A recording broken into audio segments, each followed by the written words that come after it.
War has been declared on the Sea of Thieves, and you are now able to choose your side in this worldwide battle. Which side will you be taking?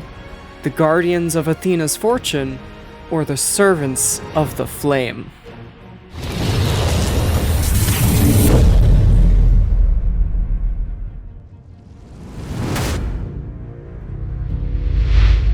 What's up guys, BlueLycanroc here, and welcome to Season 8.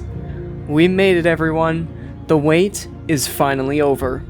And today, I will be giving all of you an in-depth guide on everything that was added this season, and how to level up as quickly as possible to get your new curses as soon as you can. You may say this is the ultimate guide.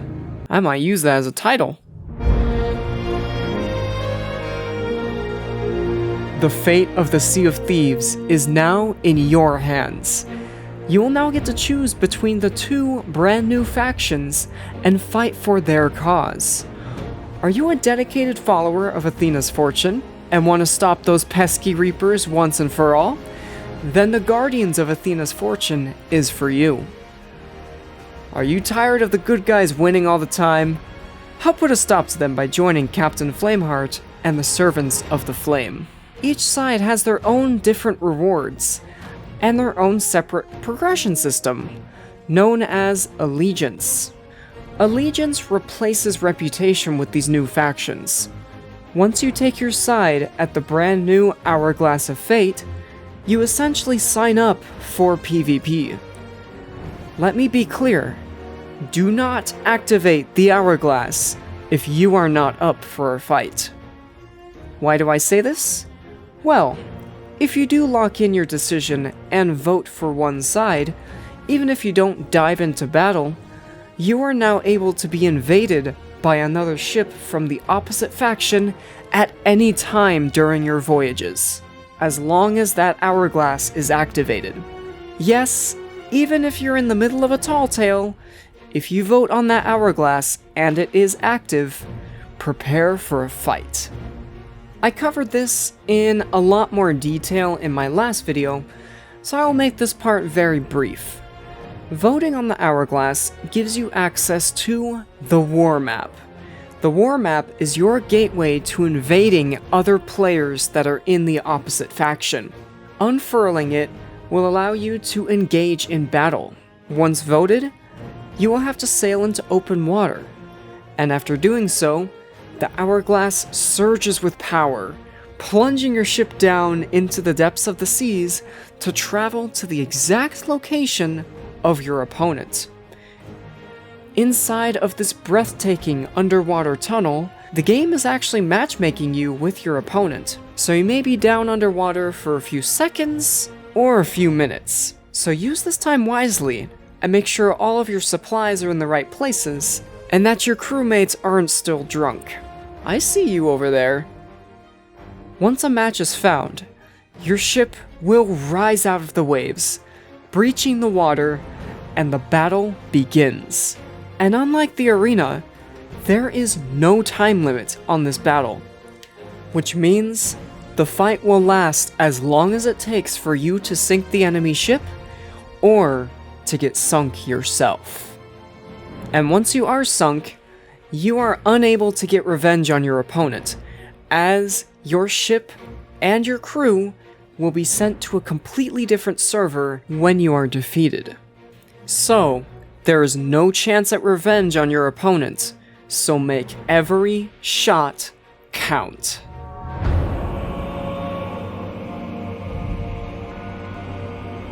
And now, for some general PvP tips to help you guys out through this new season. These tips can be used by pirates of all skill levels, and while I can't give every bit of advice in the book, I'll try to cover at least one tip for every aspect of a PvP encounter. Firstly, if you're going to be invading other players, I recommend getting your crew together. But unlike the arena, it is not required, because if you are solo, you will actually be matched against another solo player.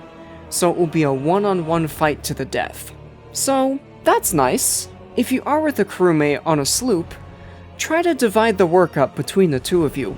It makes it a lot easier and a lot less panic-inducing whenever you're pinned down in a fight. For instance, have one person dedicated to firing cannons and repairing, and the other person will be manning the helm while watching for enemy boarders. Team composition is everything in this game, especially if you're with a larger crew. I've actually explained in much higher detail how your team composition could potentially look in a galleon back on my guide for the arena. Check out this quick clip from it if you haven't checked it out already. The first role is your helmsman/captain. Your helmsman is the heart of the crew and should be the best communicator. They will be positioned mainly on the helm, and they are in charge of calling out what side the rest of the crew should be firing the cannons from. They should be calling out boarders, and they should also be calling out how to position the sails. The cannoneer. Your best cannoneer on the team should be dedicated to firing as much as they can onto those enemy ships, keeping the enemy team off the cannons by shooting the top deck, and going for the finishing blows by hitting the lower decks. The cannoneer will mostly stay on the ship, and they're in charge of guarding the ladders when the helmsman spots an enemy approaching from the water. The bilge rat or deckhand. This crewmate will mainly focus on repairing holes in the bottom deck during cannon fights, and is in charge of calling out when the crew needs to bail out water. The jumper. The jumper is your best TDMer. They will stay on cannons for the most part with the cannoneer, but when the enemy ship is pinned down, they are in charge of shooting over to that enemy ship to drop their anchor, killing all of the pirates on the ship, and making sure that your team can sink that enemy ship. So yes, the four main roles that I have mentioned can be mixed and matched throughout the fight, but no, if your crew is organized, you will never find yourself at the bottom of the ocean. Alright, now that we've covered team composition, let's talk about weapons. Now I'm not saying I'm an expert at PvP. In fact, I am far from it. So, in terms of recommendations, I'll be talking about what I mainly use in a fight. There's a few weapon combos that you can run in PvP. The combo that I personally run is the sword and the sniper. But lately, the sword hasn't really been the most consistent weapon in the world. Yeah, that's fun. So recently, I've been using the good old blunder sniper combo. In my opinion, it is the most versatile double gun combo in the game. Think about it. It combines the long range of the sniper with the knockback and close range of the blunderbuss. And, unfortunately, the one-shot capability of the blunder. Ugh. I know. Disgusting. But at the end of the day, use whatever weapon combo that you are personally comfortable with. There are only 4 weapons in the game of Sea of Thieves.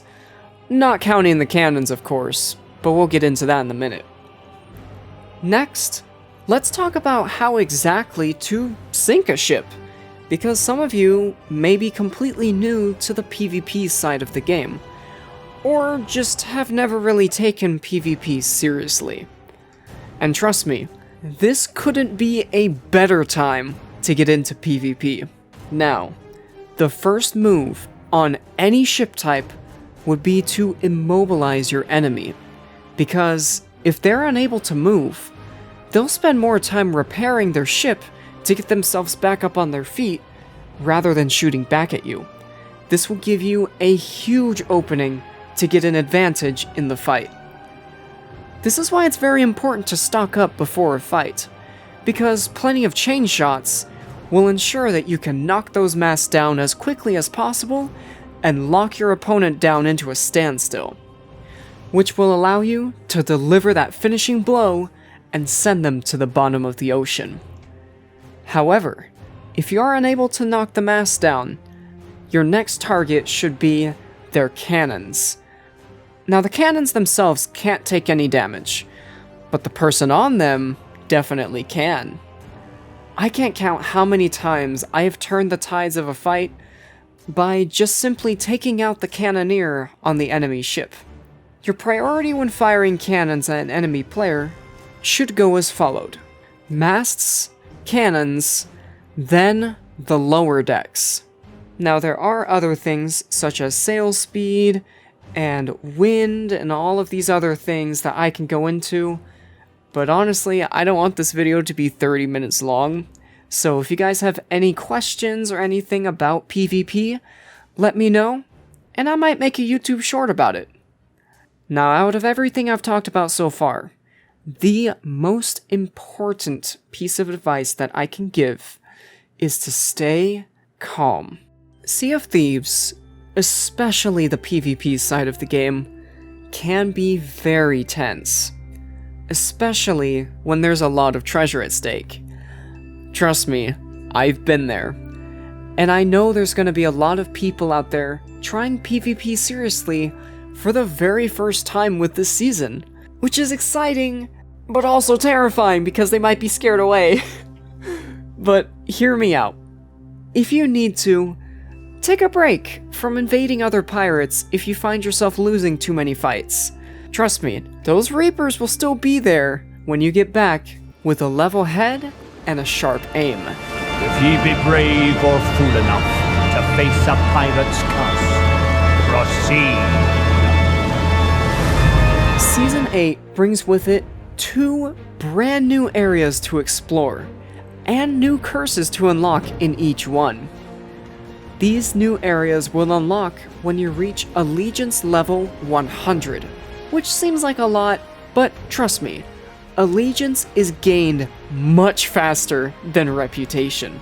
The Athena side has an expansion to the Pirate Legend Tavern, with a new area located behind the Athena's Fortune ship, complete with new NPCs and an area to receive the Blessing of Athena's Fortune. The Blessing is a grand ceremony that is truly, well, legendary. You will shake hands with the Pirate Lord himself as you ascend to the best of Athena's fortune, becoming a ghost for yourself to show everyone that you truly are a guardian of Athena's fortune. Oh, and if you're wondering about the Golden Ghost Curse, yeah, that's given out at level 1000. Good luck. Besides receiving the blessing, this new area can be used to talk to the new NPCs that have been added, including the Chronicler. This friendly spirit is keeping track of the unfolding war, and he will update everyone in real time about which side is currently winning. There is also a familiar face that is returning after being MIA for 3 years. Gloria, the mysterious stranger that has finally resurfaced after voyaging out on her own ever since the introduction of the Tall Tales. So yeah, she's been missing for quite some time. She is in charge of keeping everyone updated on the current emissary leaderboards and what rewards are currently being offered. On the other side of that coin, the most dedicated followers of Captain Flameheart can descend down into the depths of the Reaper's hideout and into the Reaper's lair, a never-before-seen area of the Reaper's hideout that is home to the most dedicated Reaper's followers, and the home of this mysterious tree. Approaching it will allow you to speak to the voice of the flame. He offers you a cursed chalice, and the ritual of the flame begins. One drink, and your pirate is cursed, transforming you into a skeleton, joining the most ruthless pirates who have also been cursed by Flameheart himself.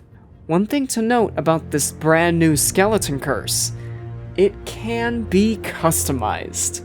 Yeah, you heard me. This is the game's first customizable curse. If you head to the brand new Bonesmith, you will get access to a completely new line of cosmetics that will allow you to change the head, chest, legs, and the bone color of your skeleton, making your skeletal form completely unique to you, which I think is the absolute best way that this long-awaited curse could have been added. I know I usually play for the good side and all, but the Reapers truly have some great stuff this time. Along with the Bonesmith, the Reapers have their own chronicler, this two-headed skeleton, or skeletons? Either way, these two are keeping records of the war, and will tell you how much of a victory the Reapers are currently having. They are winning, right? What do you guys think of Season 8? Was it worth the wait? And what side will you be taking on in this faction war? Let me know in the comments down below. Honestly, I'm conflicted. I don't know which side I'm gonna go for first because both of the curses look so good. But if you enjoyed this video, let me know by giving this video a like, and make sure you're subscribed to never miss another upload. Thank you guys for watching, and as always, I will see you out on the seas.